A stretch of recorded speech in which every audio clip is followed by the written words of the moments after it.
Hi students, I hope you all are doing very well. Today we will discussing about the 1/4 portion of the ECAT which is English. So हम देखेंगे कि इस ECAT के test में, ECAT के portion में, ECAT के paper में, एग्ज़ाम में किस तरह से हमारे इंग्लिश पोर्शन को डिवाइड किया जाता है, कितने पोर्शंस में डिवाइड किया जाता है और किस तरह से उनके MCQs दिए जाते हैं. We will detail this video about that. Let's start this video.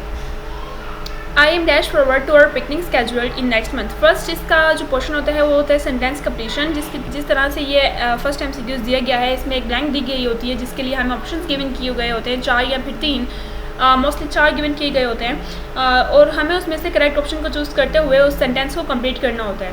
I am looking forward, I am planning forward, seeing forward, going forward. क्या ऑप्शन हो सकता है कि सेंटेंस को कंप्लीट भी किया जाए और वो सेंटेंस जो है वो करेक्ट भी हो. सो आई एम लुकिंग फॉरवर्ड यानी कि मैं देख रहा हूँ अपनी पिकनिक के स्केड्यूल के लिए जो नेक्स्ट मंथ आने वाला है, यानी कि मैं इंतजार कर रहा हूँ. आई एम लुकिंग फॉरवर्ड, इसका राइट ऑप्शन क्या होगा? I am looking forward. Pakistan dash from voting against Iran in the United state. Pakistan ने ईरान के अगेंस्ट डैश किया, वोटिंग देने से डैश किया जो कि यूनाइटेड स्टेट में थे.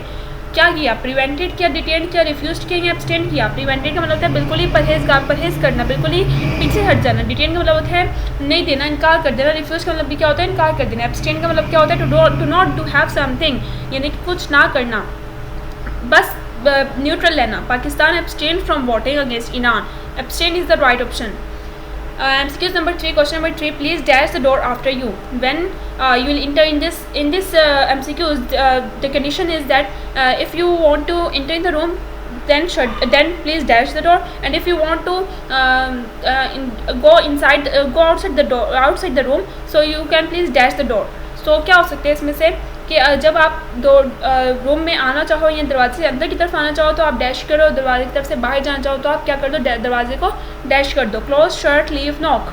नॉक तो कर नहीं सकते, नॉक तो आने के लिए करते हैं. अब हमें कंडीशन तो मालूम नहीं है कि क्या वो अंदर आ रहा है या क्या वो बाहर जा रहा है, तो हम क्या करेंगे? Please shut the door. दरवाजे के लिए कभी भी क्लोज का वर्ड जो है वो यूज़ नहीं होता. Shut the door. It is our duty to dash our vote in general elections. ये हमारी ड्यूटी है, ये हमारी रिस्पॉन्सिबिलिटी है कि हम डैश करें, वोट को डैश करें इन जनरल इलेक्शंस में वोट को डैश करें. क्या करें? कास्ट करें, रिफ्यूज़ करें, थ्रो करें, ड्रॉप करें. कास्ट करें, वोट को कास्ट करें. रिफ्यूज़ करना मतलब होता है इनकार करना, थ्रो का मतलब होता है फेंक देना और ड्रॉप का मतलब होता है छोड़ देना. तो हम क्या कर सकते हैं? कास्ट कर सकते हैं वोट को. नेक्स्ट क्वेश्चन जो होता है वो स्पॉट द एरर होता है. इसमें हमें क्वेश्चन के सेंटेंस के फॉर्म में एक सेंटेंस दिया गया होता है जिसमें हमें अंडरलाइन और बोल्डेड वर्ड्स दिए गए होते हैं, जिसको हमें इन्होंने कहा होता है कि इन चारों वर्ड्स में कोई ना कोई एरर है, बताओ वो कौन सा एरर है. हमें वो एरर को डिफाइन करना है, वो एरर को करेक्ट चूज़ करना है. We were 10 miles up the highway when I happened to saw this classified advertisement in the newspaper. अब इसमें क्या हो सकता है? कोई कहीं ना कहीं वर्ब का मिस्टेक एरर दिया हुआ होता है, कहीं ना कहीं हमें स्पेलिंग मिस्टेक दी भी गई होती है, हमें उन्हें एरर के तौर पर चूज़ करना होता है. अब यहाँ पर देखिए when I happened to saw, happen भी सेकंड फॉर्म यूज़ की गई है और सो भी सेकंड फॉर्म यूज़ की गई है, यानी कि दो वर्ब्स की एक साथ सेकंड फॉर्म यूज़ की गई है. तो यहाँ पर करेक्ट ऑप्शन क्या होगा? To so this. His guest found it fun to watch him to make tea, same as above. इसमें भी हमें पास में लेकर जाना था, to make नहीं आना चाहिए था, to made आना चाहिए था. Lucy is a dive. Lucy कौन है? is a noun. is a dive which performance as an opera singer is peerless. peerless के मायने क्या होते हैं? not enough, काफ़ी नहीं है. लूसी की performance as an opera singer काफ़ी नहीं है, तो विच परफॉर्मेंस नहीं आना चाहिए था, हुज परफॉर्मेंस आना चाहिए था क्योंकि एक नाउन है. When he was child, every time he were naughty, his foster mother used to threaten him to send him to Timbuktu. It's a place name. अब यहाँ पर क्या होता है कि हमें मैंने आपको पहले बताया हेल्पिंग वर्ब में भी एरर दिया गया होते हैं और हमें स्पेलिंग्स में मिस्टेक दी गई होती है. एडजेक्टिव, एडवर्ब, इन सब चीज़ों का क्या दिया गया होता है? एरर दिया गया होता है. हमें उन्हें चूज़ करना होता है. इस सेंटेंस के मायने क्या है कि जब बच्चा छोटा था वो हमेशा शरारती था और उसकी जो सुतेली माँ थी उसे धमकी देती थी या उसे थ्रेटन करती थी तिम्बुक्तू भेजने की. सो ही वर, यहाँ पर ही वॉज यूज़ किया गया लेकिन यहाँ पर ही वर यूज़ किया गया. अब जिसको ये मालूम नहीं है कि हेल्पिंग वर्ब ही के साथ, शी के साथ, आई के साथ, दे के साथ क्या लगेगा, तो वो इन दोनों से हिंट से भी यूज़ कर सकता है कि यहाँ पर तो ही वॉज लगे लेकिन यहाँ पर ही वर लगे, यानी कि इन दोनों में कोई ना कोई एरर है. तो क्या एरर है? ही, शी, इट के साथ हमेशा क्या लगता है? वॉज लगता है. वर किसके साथ लगता है? आई, वी, दे, यू के साथ, प्लूरल के साथ. तो he were is a error in this. Spot the error. A letter continued. Letter, LATER, letter. देख रहे हैं आप? Letter continued, you see how it is रोस्टन fill the space up with a young man. यानी कि letter में लिखा हुआ था ये पूरा सेंटेंस जो कि कोटेड है, लेकिन लेटर कौन सा वाला लेटर है? LETTER वाला लेटर, खत वाला लेटर, लेकिन ये वाला कौन सा लेटर है? बाद वाला लेटर।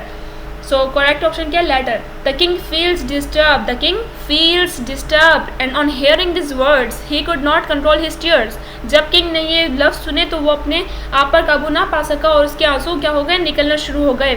लेकिन क्या हुआ था? ये पास्ट का जुमला था, लेकिन इन्होंने क्या किया? द किंग फील्स भी लगा दिया और डिस्टर्ब भी लगा दिया, फील्स प्रेजेंट भी लगा दिया और पास्ट भी साथ साथ लगा दिया। तो क्या हुआ? एरर कहाँ पर आया? फील्स में एरर आ गया। 4 ऑल्टरनेटिव्स दिए गए होते हैं आपको थर्ड क्वेश्चन में और आपको इनमें से करेक्ट सेंटेंस को चूज़ करना होता है। इनमें आपको बहुत इल्यूजन होता है आइस का, जिसमें आप क्या कर सकते हैं, आपके फुल स्टॉप के लिए भी आपका वो सेंटेंस, आपका वो ऑप्शन गलत हो सकता है। आपको ध्यान से केयरफुली इसको आपने करना है। China is now the fashion on the word, ये तो बहुत कॉमन सा वर्ड है कि वो सेंटेंस है कि China is now fashion on the word. Function और फीचर तो आ ही नहीं सकता, fashion is around the word. The manager looked on me with some alarm, the manager looked on me with in some alarm and so on. तो इसमें sentence का मतलब क्या है कि मैनेजर ने मेरी तरफ देखा सम अलार्मिंग कंडीशन के साथ। तो the manager looked at me in some alarm empty off. अच्छा, इनमें क्या हो सकता है कि हमारे पास इडियम्स भी आ सकते हैं, यानी कि कोई मशहूर इडियम्स आ सकते हैं, कोई मशहूर कोट्स आ सकती हैं, या ये हमारे पास यही है, empty off concord is the soul of it is a famous quote. Then he sat down in a corner and remained. अब इसमें इस नंबर 4 में आप देखिए कि हमारे पास क्या दिए गए, सारे सेंटेंस एक जैसे हैं। ये कहीं पर SAT की स्पेलिंग यूज़ की गई है, कहीं पर SET की स्पेलिंग यूज़ की गई है, और कहीं पर रिमेंड की और रिमाइंडेड की स्पेलिंग यूज़ की गई है, कहीं पर क्विट और क्वाइट की यूज़ की गई है। तो इन दोनों में बहुत स्लाइटली डिफरेंस होता है, जिसमें आपकी आइज़ का इल्यूजन होता है और आप गलत ऑप्शन को चूज़ कर लेते हैं। Then he sat down in corner and remained quite. Quit का मतलब क्या होता है? एग्जिट करना। क्वाइट का मतलब क्या होता है? खामोश रहना। तो वो कोने में बैठ गया और खामोश रहा। He asked is your brother home, और इन सब में सेम सेंटेंस हैं, लेकिन यहाँ पर क्या है? Apostrophe question mark, inverted commas और फुल स्टॉप का फ़र्क है। क्वेश्चन मार्क हमेशा क्वेश्चन के आगे आता है, फुल स्टॉप हमेशा सेंटेंस कंप्लीशन के बाद आता है। तो क्वेश्चन मार्क जहाँ पर आखिर में हो, इन्वर्टेड कॉमास कम्प्लीटली बिल्कुल सही तरीके से क्लोज हो रहे हो, वो हमारे पास राइट ऑप्शन होगा। They had died on the same day, in over नहीं आ सकता, ऑन द सेम डे। अब यहाँ पर हमारे पास फोर्थ और लास्ट क्वेश्चन दिया गया होता है, जिनमें मेरे ख्याल 9 या 10 इस तरह के सिनोनिम्स दिए गए होते हैं। उनके हमें नियरेस्ट मीनिंग्स को चूज़ करके हमें उनका राइट ऑप्शन लिखना होता है। एम्पैथी का मतलब होता है हमदर्दी करना, एहसास करना। फ्रेंडशिप का मतलब होता है दोस्ती करना, अंडरस्टैंडिंग मतलब समझना। सिंपैथी का मतलब भी होता है हमदर्दी करना। तो कौन सा ऑप्शन हो गया? सिंपैथी और empathy is the synonyms. Nearest meaning sympathy is the right answer. Concerted का मतलब होता है परेशान होना, और क्यूरियस का मतलब भी होता है परेशान होना। प्रीशियस का मतलब होता है कीमती। तो हमारे पास क्या ऑप्शन होगा? क्यूरियस। स्टॉलवर्ट मजबूत। लैकिंग स्ट्रेंथ कम ताकत। लेजी आहिस्ता। हाई ऊंचा। लॉयल वफादार। कौन हुआ नियरेस्ट मीनिंग? कौन हुआ जल्दी बताइए? Loyal. Yes, loyal is the nearest meaning. Synonyms of the stalwart. Motive मतलब किसी चीज़ की शक्ल देखना, किसी चीज़ का कोई डिज़ाइन हो, तो इस तरह की चीज़ों को हम कहते हैं मोटिव। तो इसका राइट ऑप्शन क्या होगा? डिज़ाइन, मोशन, स्टफ, थर्फ। No, design is the right option for the motive. So that's all. हमने आज इस क्वेश्चन में आज इस वीडियो में इंग्लिश के चारों क्वेश्चंस को कवर किया, जिनमें हमारे पास सेंटेंस कंप्लीशन था, जिनमें हमारे पास एरर को स्पॉट करना था, जिनमें हमारे पास ऑल्टरनेटिव सेंटेंसेस में करेक्ट चूज़ करना था, और जिनमें हमारे पास सिनोनिम्स को सॉल्व करना था।